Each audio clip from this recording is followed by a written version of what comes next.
أبراهام ونبي موسى أملاك أبراهام ونبي موسى أنا استعلم قدست سلاسي تمسكنوا تمسكنوا تمسكنوا تبل على نفسي بوداس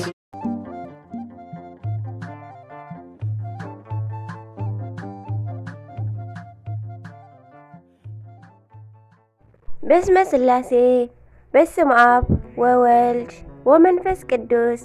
أحد أملاك آمين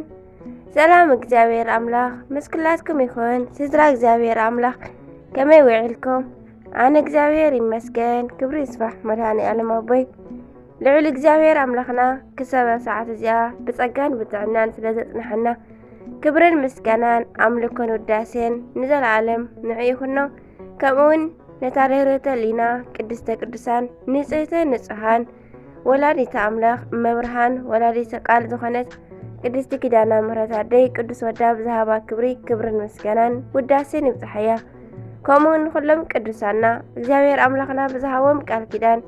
ብዝሃቦም ክብሪ ከከም መዓርጎም ክብርን ምስጋናን ንዘለዓለም ንዕኦም ይኹኖም አሜን 23 ጥሪ ናይ ዕለቱ ስንክሳር ድሰምዕ ዘንብብ ፍቅሪ ጎይታ ኣብ ልቡ ይዕንብብ ሓለዋን ጸሎትን ናይ ቅዱሳን ድማ ይረክብ ዝክረ ጻድቅ ለዓለም የሉ ዝኽሪ ናይ ጻድቅ ንዓለም ይዝነብር ንቅዱሳን ተማሕፀኑ ካብ ኩሉ ክፍእ ዘበለ ክድሕኑ አሜን ደቂ ንጽሕቲ ተዋህዶ ኩልኹም በረከትን ረድኤትን ፈጣን ተራዳእነትን ናይ ሊቀ ሰማዕታት ፀሓይ ናይ ሉዳ ናይ ሃይማኖት ኮኸብ ናይ ሃይማኖት ሃርበኛ ተስፋ ናይ ምድሪ አጋዚት ቅዱስ ጊዮርጊስ ምስኩላትኩም ይኹን ፈጣን ረድኤት ቅዱስ ጊዮርጊስ ሆይ እኔና አገልጋይህን የሐዘን ማዕበል ባንገላታኝ ጊዜ በጻዳ ፈረስህ ፈጥነህ ድረስ ደርሰህ ከሐዘኔ አረጋጋኝ አሜን ዝተባረኸን ዝተቀደሰን መዓልቲ ይግበረልና ስንክሳር ጥሪ 23 እንኳዕ ናብ ቅዱስ ጢሞቴዎስ ሐዋርያን ንጻድቅ ንጉስ ቴዎዶስዮስን ዓመታዊ ናይ ዕረፍቲ በዓል በሰላም ማብጽሐና አሜን ቅዱስ ጢሞቴዎስ ሐዋርያ እዚ ቅዱስ ሐዋርያ ሓደ ናይ ቤተ ክርስቲያንና መብራህቲ እዩ ናብ ክርስትና ዝመጸ ኣብ 4 ዓመተ ምህረት አካባቢ ክኸውን ከሎ የእሚኑ ናብ ቅድስና ዘብቅዖ ብርሃነ ዓለም ቅዱስ ጳውሎስ እዩ ኣብ ጊዜኡ ድማ ብዝነበሮ ትግሃትን ተጋድሎን ፍሬ አፍሪ እዩ ከብዱ ከዓ ብጣዕሚ ይሕምምዎ ነበረ ቅዱስ ጳውሎስ ክጽውዖ ከሎ ዝፈትወካ ወደይ ይብሎ ነበረ ኣብ ኤፌሶን ከዓ ጵጵስና ሸይሙ ክልተ መልእኽትታት ለኣኸሉ ቅዱስ ጢሞቴዎስ ንቤተ ክርስቲያንና ብዙሕ ዘመናት አገልግሉ ብሰማዕትነት ዓረፈ ካብ ናይ ሐዋርያ ቅዱስ ጢሞቴዎስ በረኸት ክንሳተፍ ጊዜ ታሊና ከዓ ቅዱስ ጳውሎስ ንወዱ ጢሞቴዎስ ካብ ዝለኣኸሉ መልእኽታት ከነንብብ ይግባእ ቴዎዶስዮስ በዚ ስም ዝጽውዐሉ ብዙሓት ኣለዉ ኣበው ኣለዉ እዮም ሰማዕታትን ጻድቃንን ሊቃውንትን ነገሥታትን ተጸዊዖምሉ እዮም ሎሚ እነኽብሮ ድማ ቴዎዶስዮስ ዓቢ ዝበሃል እዩ ዓቢ ቴዎዶስዮስ ኣብ ሮም ዝነገሰ ኣብ 370 ዓመተ ምህረት አካባቢ ክኸውን ከሎ ምስ ቤተሰቡ ክርስቲያን ነበረ እዘን ነገራቱ ከዓ ኣብ ቤተ ክርስቲያን ክዝከር ገበራኡ እቲ ሓደ ኣብ ናይ ዓለም ታሪኽ ክርስትና ኣብ ኩሉ ግዝኣት ሮም ብሄራዊ ሃይማኖት ክኸውን ኣወጀ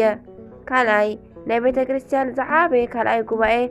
ኣብ ቁስጥንጥንያን ኣብ 381 ኣብ 373 ዓመተ ምህረት ኣሰናድአ ሳልሳይ ካብ ቅንዕነቱ ዝተላዕለ ዝተቀደሱ ቆልዑ ኣፍረየ ቅዱስ ገብረ ክርስቶስ መርሓዊ ቅዱስ አኖሬዎስ ቅዱስ አርቃዴዎስን ቅድስቲ ታኦድራን ደቁ ክኾኑ ከለዉ አቡነ ኪሮስ ከዓ ንእሽቶ ሓዊ እዩ ጻድቅ ንጉስ ቴዎዶስዮስ ኣብ 390 ዓመተ ምህረት አካባቢ ብዝለማዓንቲ ዓረፈ አምላክ ቅዱሳን ስለኹሎም ስለ አቦታትና ክብል ይምሓረና ካብ በረኻቶም ድማ ይኽፈለና አርኬ ድማ ከምዚ ይብል ዓርኬ ድማ ሰላም ለጢሞቴዎስ ዘተሰይመ ቀዋሚ በመልእልቲ ጳውሎስ መምህረ ሮሜ ለዮናናውያን ኮኖሙ ዘላፈይ ወለአይሁድ ረጋሜ እስከ አድመአ ብኤድሆሙ ዘሰምዐ ሞቱ ፍጻሜ እንተ ተወሰነ ለቱ ሶበበ በጽሐ ዕድሜ። ከምኡውን በዛ መዓልቲ እዚኣ ናይ ቅዱሳን ጌርሎስ ሰማዕት አትናቴዎስን ጻድቅ ንጉስ ቴዎዶስዮስን መዘከርታዊ በረከቶምን ምሳና ተሃሉ። ንእግዚአብሔር አምላኽና ምስጋና ይኹን፣ ንዓና እውን ብኩሎም ይምሓረና አሜን። አንኬት ሰላም ለከ ቴዎዶስዮስ ብፁዕ ወንጉስ ክሉል በጌራማዊ ኮነኔከ ጽድቅ ወፍትሕ ከርትዕ ያስተፈስህ ወይን ልበ ብእሲ ግፉእ ወገጸትኩ ዘጸልመ ያበርህ እምቅብእ ሰላም ለክሳውዲክሙ በአሲፍት ዕለተ መትራ ከመ ትፈጽሙ በድረ ተረፈ ጊዮርጊስ መእወ መርቆራ ሰማዕታተ ክርስቶስ ሄራን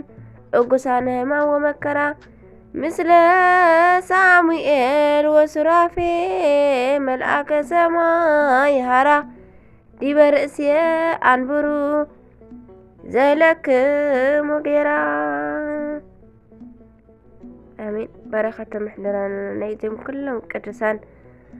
ቅዱሳና ዓመታዊ ወርሓዊ ተኸቢሮም ዝውዕሉ ኩሎም በረከተ ምሕደራና አምላክ ቅዱሳን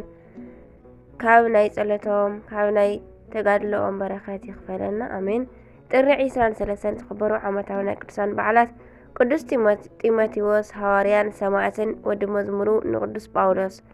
ቅዱስ ጌርሎስ ሰማዕት፣ ቅዱስ አትናቴዎስ ሰማዕት፣ ጻድቅ ንጉስ ቴዎዶስዮስ